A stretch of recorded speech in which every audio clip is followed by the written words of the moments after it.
Кентау қаласына жаңадан қосылған Шоқтас ауылына келер жылы асфальт төселеді. Бұған дейін мұнда жол болмаған, жарық шамдар да орнатылмаған. Биылға шейін ауыл Сауран ауданына қараған.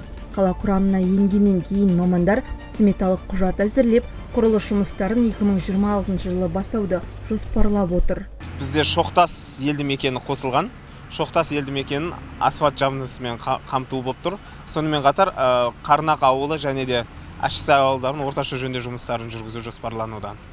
Қазіргі таңда ведомство сараптама қорытындысы алынып, сметалары дайын, бюджеттік өтінімге ұсынылған. Егер ол жоспарлардың барлығы орындалған жағдайда, біздің нәтижеміз 92%-ға дейін өседі деген жоспардамыз. Себебі ол жерде Шоқтас елді мекенде мүлдем асфальт жабындысымен немесе жарық бағаналармен қамтылмаған.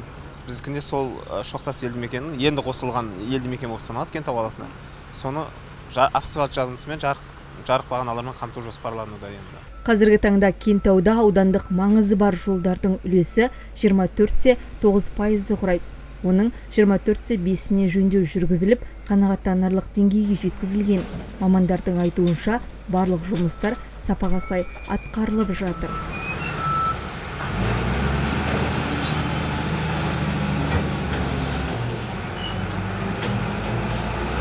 Жүз пайызға дегендей қанағаттанарлық жағдайда аудандық маңызы бар жолдар.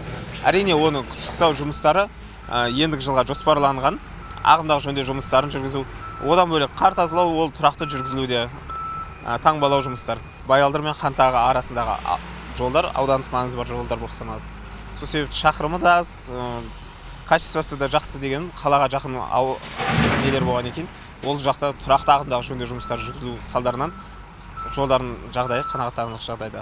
Сонымен қатар қазір ынтымақ алаңында жол жөндеу жұмыстары жүргізіліп жатыр. Құрылыс көлемі 4-5 шақырымды құрайды. Мұнда 40 автокөлікке арналған жаңа автотұрақ салу да қарастырылған. Жоспар бойынша жұмыстар айдың соңына дейін аяқталмақ. Айта кетейік, бұл алаңда 3 қазан күні қаланың 70 жылдық мерейтойлық концерті өтеді.